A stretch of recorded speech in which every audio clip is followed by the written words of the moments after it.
Hi, I'm Draken, and this is the DrakenGameWerks, and welcome to Unortho-Sky-Blocks Season 2.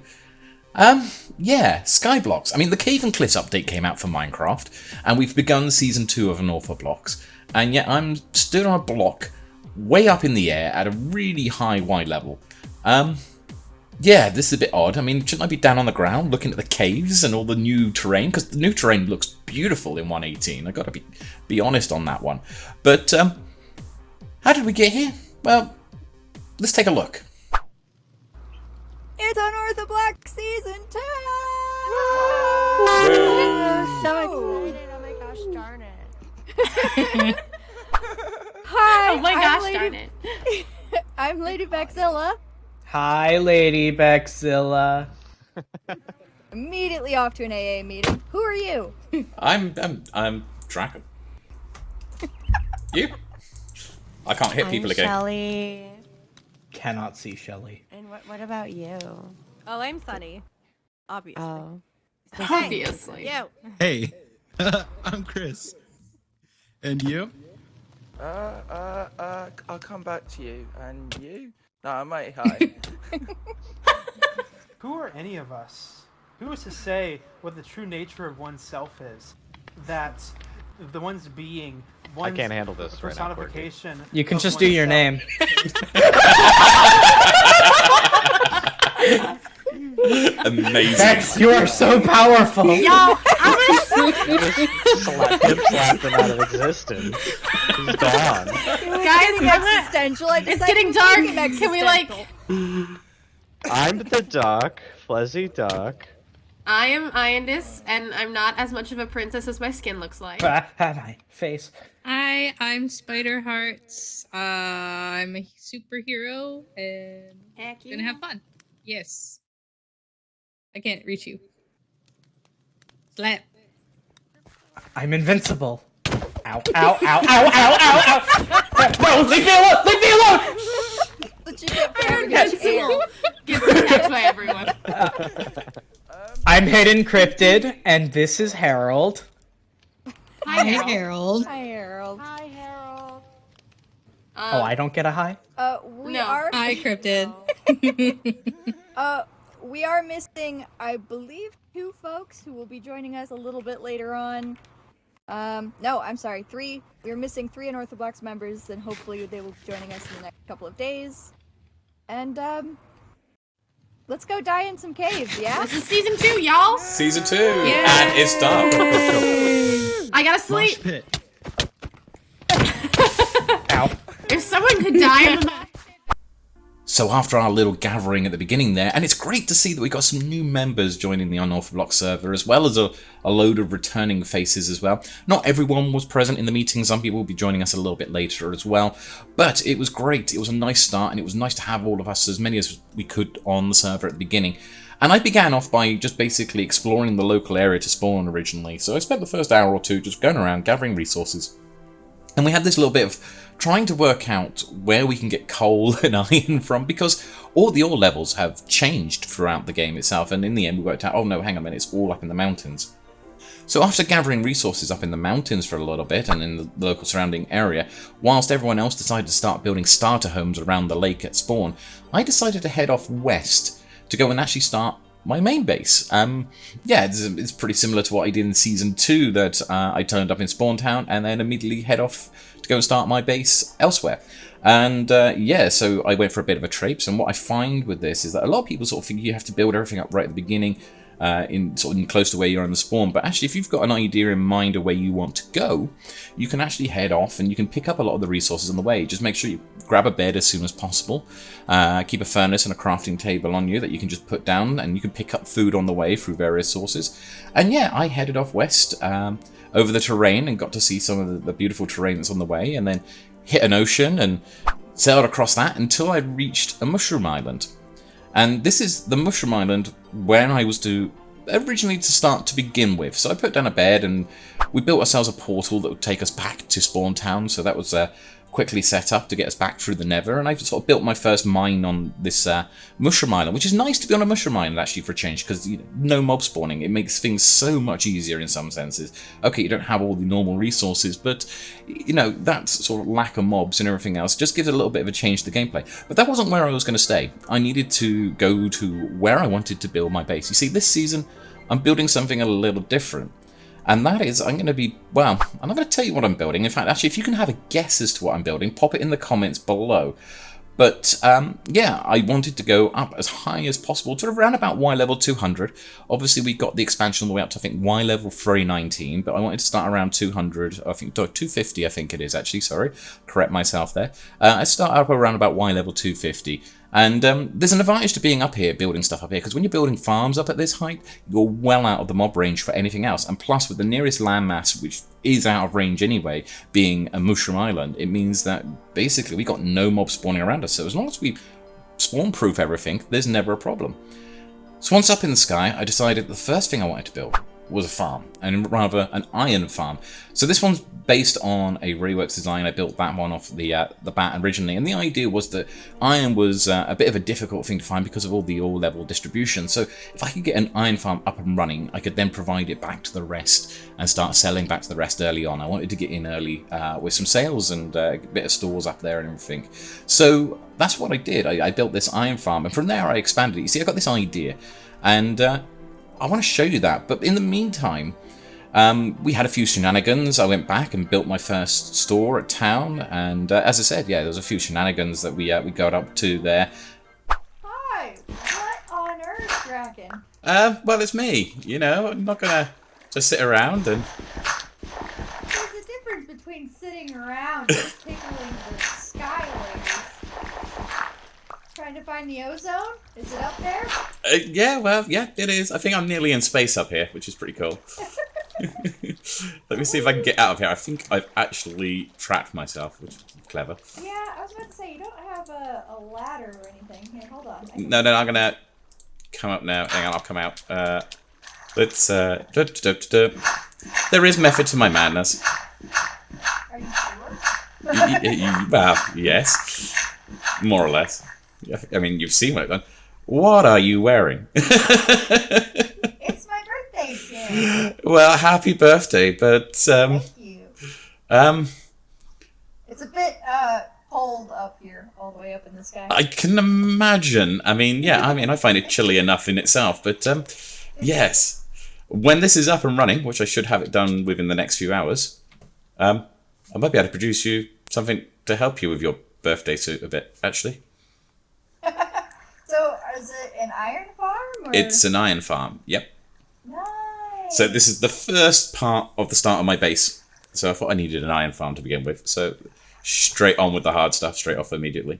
Let's start cracking on with getting some farms up and running. I got another farm that's going to be built into the side of this as well. And eventually this whole area will be farms surrounded by my base.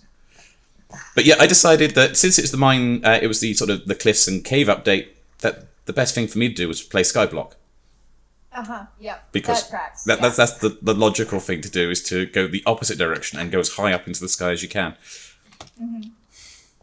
Is there water underneath us? There is. You're right above an ocean, so if you jump, you will land. Not. I'm right above us. Something made out of solid. No, I can assure you it is perfectly all ocean beneath there, so you're perfectly fine if you jump off the side. It's what I've been doing. I've been jumping in a boat and just crashing off the side when I want to get down. Really wanna... Because I'm pretty sure I see an island. Oh no!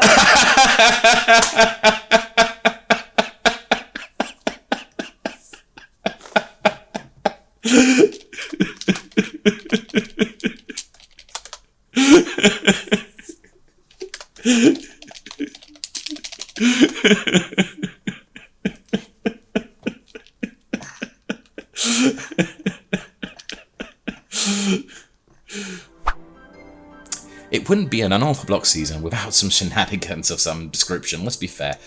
But what I want to do this season is to go on and do something a little bit different to what I did last season. So if you saw my last season, in Season 1, I built the Draken Spire, which is this large city that was on an island south of everyone else. And yeah, I mean, that's all available now on a world download. Unfortunately, I didn't quite get to finish it, and I'm sorry I didn't produce any sort of episodes over the last month or so. I had a few little personal issues that I had to deal with, which unfortunately meant I didn't quite manage to finish off the Drakkenspire as much as I wanted to.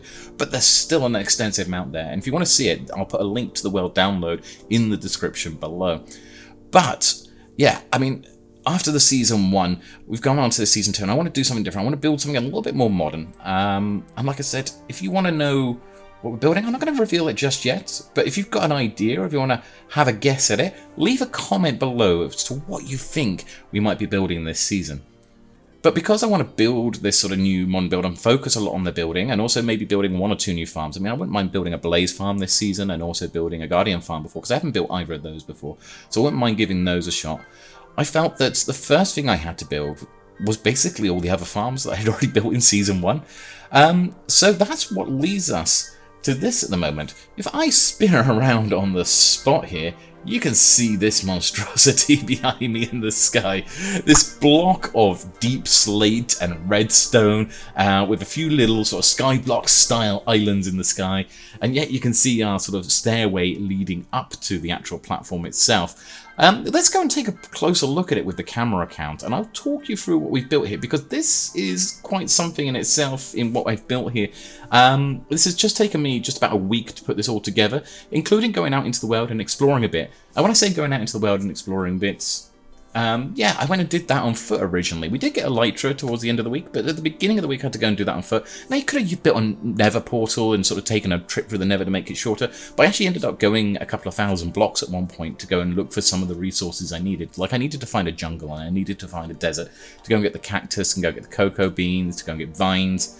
You know, to get the sort of stuff that only comes from those places. And the closest ones to here are like several thousand blocks. So I took a trip on foot, and it's always nice to explore the world this way. Because when you're exploring the world this way, you get to see all sorts of things. And with the new caves and cliffs updates, there's some beautiful vistas to be seen. Like literally coming over the top of a hill and just it opening up into this massive valley. It's just absolutely lovely. I think they've done a fantastic job with the new terrain generation in Minecraft. It does look absolutely great. But let's switch to the camera count and let's take you through our actual new farm. So here we are, this is the monstrosity that we've been talking about. I actually call it my multi-farm. From the outside, it doesn't look very pretty. This is going to be, like I did with the farms in Season 1, they will eventually vanish behind builds. But I needed to build all the farms first, so I knew how much space I needed to have to actually put it inside. So yeah, we've built this first. And if we come down here, you can see that originally I started off with like some Skyblock style islands. We put some little sheep pens in there and a mushroom sort of pen there as well. I also went around and got some cats as well from the local villages. I needed some of those for the farms, including the jelly, and we got the jelly there. Also picked up a parrot when we did our adventures over to the jungle as well. And yeah, this is the main multi-farm itself. If we come into the chamber, into this bit, then things start to look a little bit on the better side here. So you can see straight off the bat that we have multiple farms here. And the amount of stuff that this place produces, this whole block, is a multitude of farms that sort of all flow into one single water stream that I can use. Then I'm going to build probably in next episode a storage system that will store up a lot of these goods and sort them all out for me. But for this episode, we just wanted to get the farms all up and running. And you can see they're all sort of firing away as we look around here. And yeah, we've got this wonderful chamber here. So the first thing, let's talk you through each of the different bits here, because they all come from sort of different sources there. So the first thing that we built was over in the middle here. Is this iron farm that we saw earlier on that we built straight off the bat. It's a very basic iron farm. I believe this one comes from Rayworks, which we will turn around and link up. I'll link up all the tutorials to any of the sort of farms that we have in the description below. So if you're interested in any of these, and this one by Rayworks is a really nice and easy, simple farm to build, very simple to use. I did a slight modification on it. If we, other than the fact that instead of putting them in a composter, we put the zombie into a minecart there. We also have down here, as you can see, as the golem is getting killed, he's getting killed on a lava blade, but there's no hopper at the bottom here. Instead, what will happen when he dies, if he eventually dies, yeah, there he goes. You can see we actually have a hole that comes all the way down here, and then that flows all the way through here and down into a tube at the bottom here, which then comes out, hits this grate, and comes out into our main chamber there. So that's the iron farm there.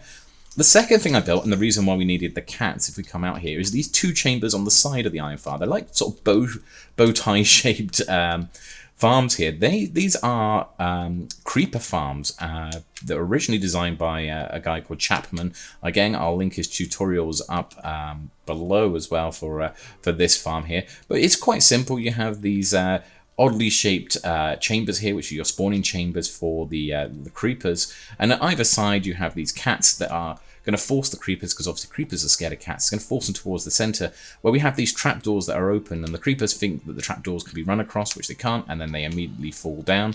And so they come straight down into this. I know it's a bit dark in here at the moment, but hopefully you can work out what's going on in here. And then as we come down, oh, you can see a bunch of them have just come down as we're coming down now. They hit this water stream at the bottom, which is covered in magma blocks, which kills them as they're moving along. They keep getting touched by it there. But eventually they'll get to this block at the end here, and you can see, and they're coming in from both sides here, and as they hit the block there, they just start to die away, killing themselves on the magma blocks. And when they die, the water just pushes their gunpowder over into the hole. And this is the same hole that all the iron's coming down as well. So it comes down into here and back into the stream and comes out at the same point straight into this bit here. The next thing we built then, which was essential for all of this, is this chamber that we're actually in at the moment, or at least the tank at the bottom here. So this is a kelp farm. So it's quite large. We built one of these in the last season. In fact, we built a double tank, one on top of each other in the last season. That was all connected over. But yeah, it's quite simple. You have your kelp growing up in layers up the side here. You have observers and you have pistons. I did try being a little bit clever. This is designed by Cubfan. Again, I'll link his tutorial below. But this is designed by Cubfan. And yeah, I sort of modified up this design slightly. Now, originally I tried being a little bit clever and tried making it so I only needed to use 3 observers a row. I put 1 in the center and 2 on either side. And the redstone was just long enough to reach either side. But what I found would happen then is that these kelp that weren't in front of an observer sometimes would grow too tall, and they would muck up the water mechanics on the top. So I ended up having to go out and massively farm for all of the observers there. I bought a load of quartz from the shopping district. I think I've spent a fortune in the shopping district so far. I bought loads of redstone and quartz. I think it's from Spider's store, is it? Or was it Ionda's store? Someone's store there. That I bought loads of this stuff from. Loads of quartz and redstone, which is really appreciated. And yeah, we went through and we built up all of these observers. I had to go in and sort of hang off the side of the actual build itself while I turn around and replaced all the blocks with observers so that it could actually function correctly. Maybe it took me a little while to work out how to get this to be fixed, and then once it got fixed, then it was working okay. And we have this this iron rail in the middle there that just stops them flowing into each other and stops the water sort of merging and sort of causing problems in the center there. And then it all sort of flows as it comes over the top here. You know, the iron comes out of there and it sort of hits here, and everything, basically this whole farm is designed that everything hits this tank and then ends up in this central water stream in the middle here, where you can see all the items are flowing down to. And at this point, we just have like these 25 chests here with hoppers on the top, which it's all flowing into. That's just for now. As I said, we're going to replace it with a proper storage system, so that we'll probably do that next episode because we're going to need that. Plus, there's a couple other things I want to build next episode as well. Obviously, with the kelp belt and loads of gunpowder coming in, it was a good opportunity because it was around this time that some of the guys went on and took on the Ender Dragon. Unfortunately, I couldn't make it. It was quite late at night for me, unfortunately. But nonetheless, I got given an elytra the next day anyway, so I quite appreciate that. That enabled me to sort of fly around a bit. But of course, if you've got elytra, what you're going to need is rockets. And no one was selling rockets on the server at the point in time, so I needed to make sure I had sugarcane here. So these are based on a design by Tangotek. Yeah, so it's a quite simple sort of sugarcane farms here. They can be tiled up and down. So that's what we did here. So we've sort of tiled them into this place here, and you've got all of these sugarcanes here that are sort of flowing out and pushing into the central chamber. We've got them on both sides here because we need quite a bit of sugarcane. Because I also use sugarcane in my to mix in with pumpkins and eggs to make pumpkin pie. Is one of my main foods that I tend to use. Like I had one in last season. I think one of the very first farms I built was sort of an all-in-one sugarcane, melon, and egg farm. And yeah, this one's like expanding that into a massive all-in-one farm where everything's sort of coming through the same sort of location. Yeah, so the next bit after this, you can see there's quite a lot in here, but the actual next bit I built was actually, if you come outside of here, is this chamber just in front of the iron farm. And as you can see, this is a sheep farm, or a wool farm for mining off the sheep. And with my explorations, I was able to get the cocoa beans and cactus, which enabled me to get all of the colours available to us. So there's all 16 colours available amongst the sheep here. constantly being sheared. And what happens here is we've got these 2 carts at the top here. That's for dropping the shears into. You can see there's 2 hoppers that will eventually link up for water stream that will sort of probably flow down into this side here somewhere, and we'll be able to just drop shears in, and it will just send them around and top everything, top all the dispensers up with shears here for the sheep itself. And then if we come down below, you can see we've got another couple of mine carts in here, and they're just going to collect all the wool. And what they do is they then deposit it into this hopper chain over here, which goes into one of these droppers here with the automated system here. Basically, this little bit of redstone just enables the dropper to automatically drop out anything it detects coming into the dropper, so it immediately spits it back out. And that comes out down in this hole here. And as it comes down in this hole, it just drops it straight into the water here as well. I can hear a witch. There shouldn't be any witches. I thought I had spawn-proof all of this. I wonder where that's got to. That's bizarre. There must be... I must have missed something there as I'm going around. We can't have spawned inside of these. Oh yeah, there is. Look. She managed to spawn inside this chamber, which I was not expecting. And she's opened a hatch as well. That doesn't help. Right, I'm going to have to fix that and get rid of her at some point, I think. I was not expecting that. I'm not sure how she's managed to open that hatch and stick herself in there. Of course, yeah, you're laughing. Managing to break my farm already while I'm showing them all off at the moment. Typical. Yeah, I'll have to go and fix that. So where were we up to? Yeah, so that was the wool farm was the next step. And then we have here some very basic melon and pumpkin farms here. These ones just fire off. You've got basically just interspersed along the line here. And yeah, it's just basically observer and pistons. These are very simple farms to actually put together. And it just sort of pushes out there. So we got those as well. And it just pushes the melons and pumpkins in there, which again was moving towards the idea of having my sort of pumpkin pies back up and running again.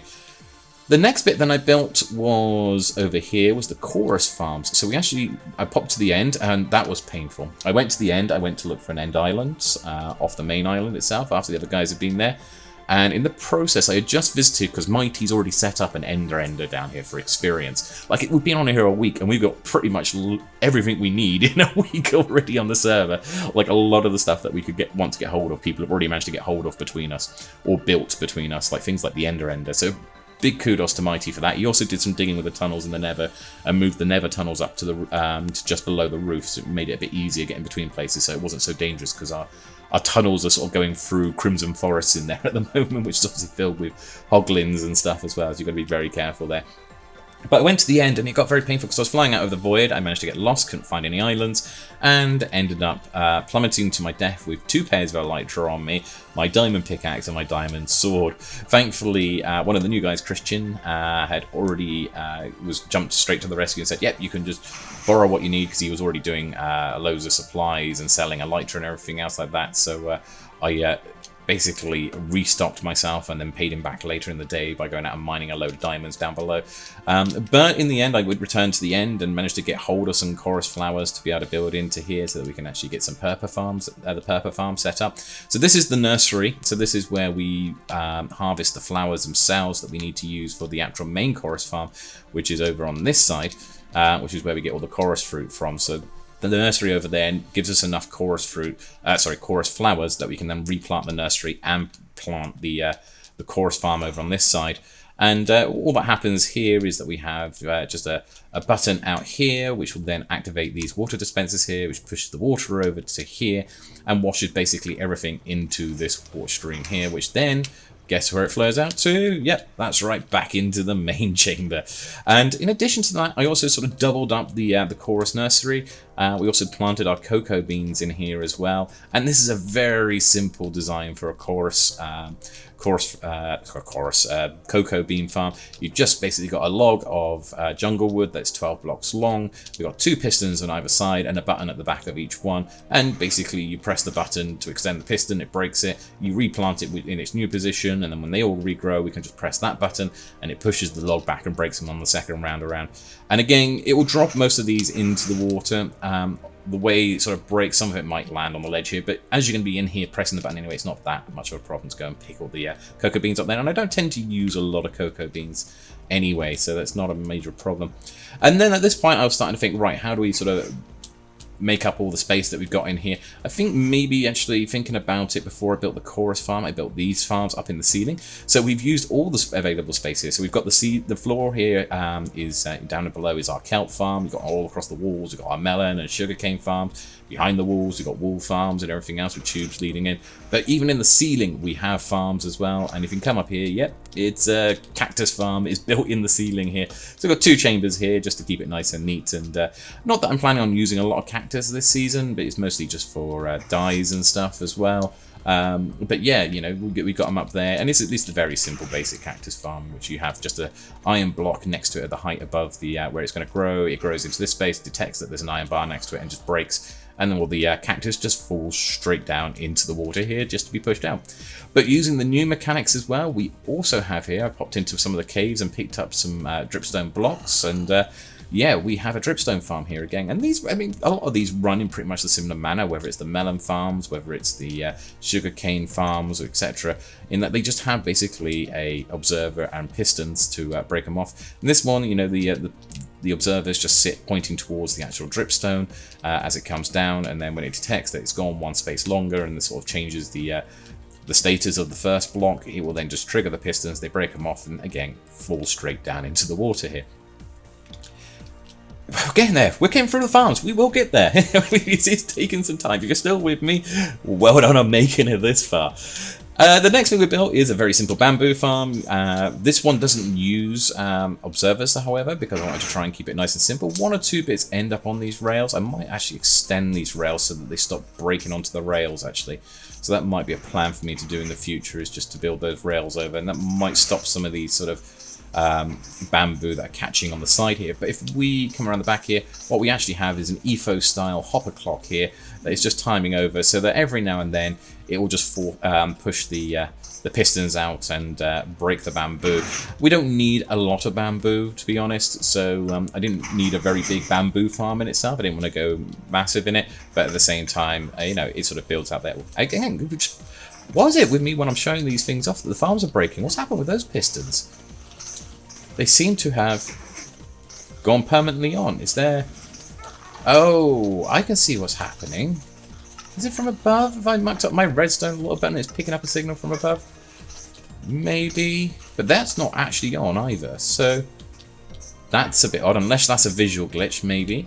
But yes, we seem to have broken a second farm in the process. Nothing ever goes to plan. Nothing ever goes to plan.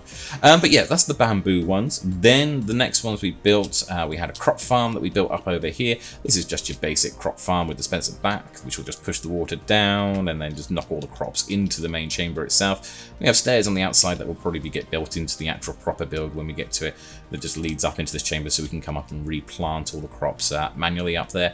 Again, I don't plan to be using a lot of crops this season, so it's only there just for as and when I need it, really, more than anything. Mainly because my main food source is probably going to be pumpkin pie again.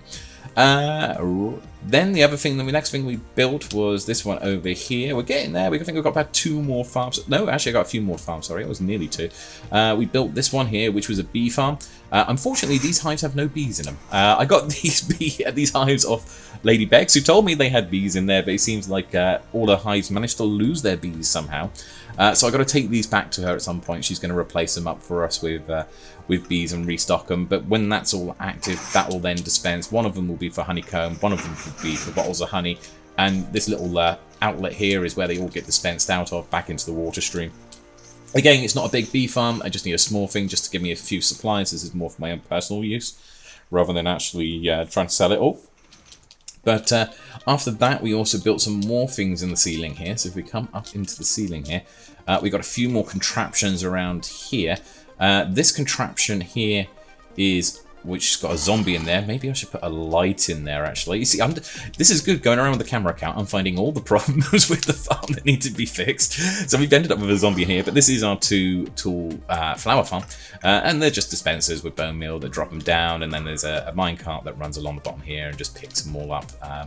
Picks them all up as they sort of dispense, and then pops them into, again, another one of these droppers that is tied up to a little mechanism there that will drop them out. And then next to that one, we have this one as well, which you can see in there is a vine farm. Both this and the two tool flower farm are actually run off this clock back here. It's a basic hopper clock with just blocks going backwards and forwards, which can be turned on and off, so we don't have it running all the time. But as we want to run it, we can switch that on, and it will basically drop those 2 items down. The other item that we have down here, very similar to that, is the other type of vine from the Nether, which is this one here, the Crimson Vine, and but that goes the opposite direction.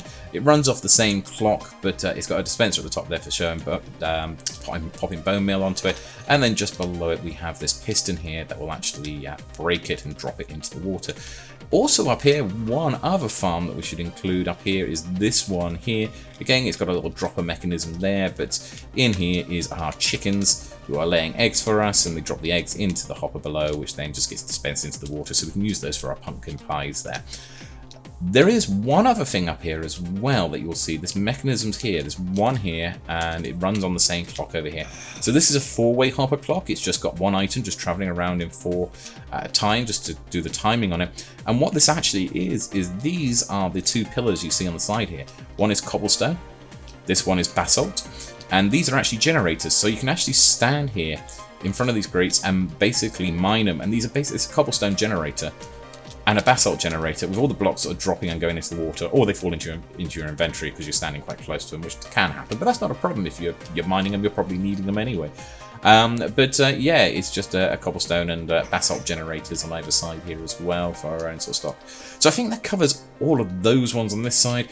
There is one more farm that we need to cover, and that's the one that's down this tube here, which is the last one that I've just built here. So this tube goes quite a distance. It goes all the way down here, and then along a tube out the back here, and you can hear them dying off already. And then there is a death tube here. This is a gold farm. So this isn't, I haven't gone to the scale at which I built the gold farm last time. I've built sort of the square design gold farm with 3 layers of portals here, going up about 13 blocks. This isn't like going to be the most super efficient gold farm in the world, overworld gold farm, but it works pretty much in the same way that most of the mechanics do.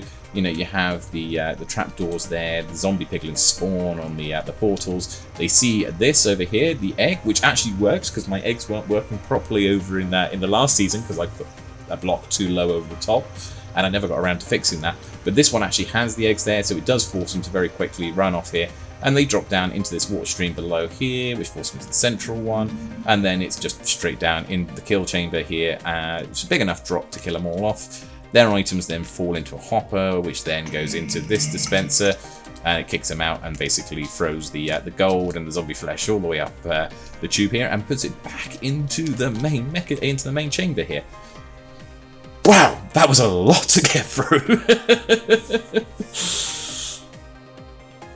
So yeah, this is our first week in Season 2, and this is what we built. I'm afraid there's no pretty time-lapse to go with this. I haven't set up replay mod yet, and there's not really a pretty build, let's be honest. It's, as I say, it's a bit of a monstrosity hanging in the sky here.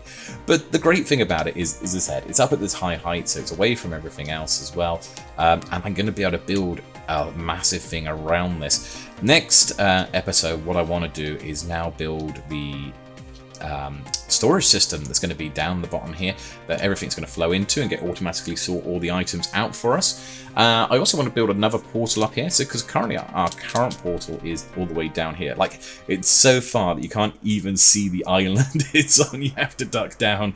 It's out of the render distance, so it looks like we're way up in the sky there as we come down here. So we've got a portal down here at the moment on the actual mushroom island, and yeah, you can see it sort of hanging in the sky there.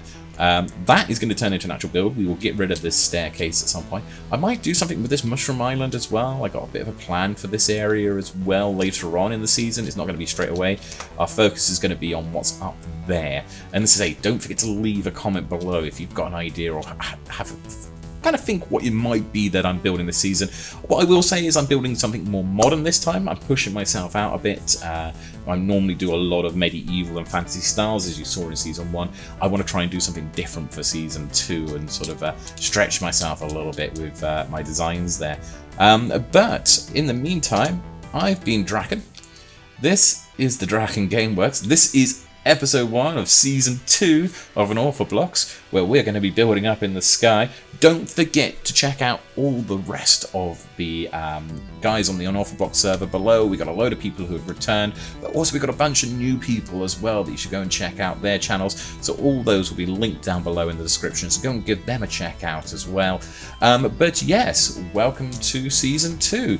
Don't forget to leave a like if you've enjoyed this video.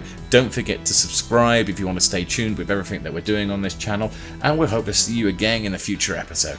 In the meantime, bye! You'll remember I did a very rustic, very large city. Unfortunately, never got to finish it, but quite a lot was done, and it is very, very big. The Draken Spire that... with the bike! It wouldn't be an Unorthoblocks season without some shenanigans, let's be honest. But yeah, what I wanted to do... with the car as well! Quirky Squid, you're gonna have to yell at us all to shut up and then start going. There we go. Wait, what am I doing? Yelling at us all to shut up and then start doing an intro. Wait, I'm doing the intro? I would assume so. Yeah. You've been. Don't you own the server? No, it's like a kind of like a collectivist, like anarchist. Do I need to yell at everyone to shut up and do the Hey, intro? shut up, Bex. Alright, Okay. welcome to season 2 of Unorthoblocks. I'm here with the entire Unortho crew here in 1.18. I'm doing this apparently. Yeah, hey. I'm Squid. I have boats. Wait, Hi, we're supposed to start Squid. recording? I'm sorry. Oh my god. What do you think we're here for? Oh my god, I'm sorry. He's gone. Okay, I hit record. I'm sorry, what?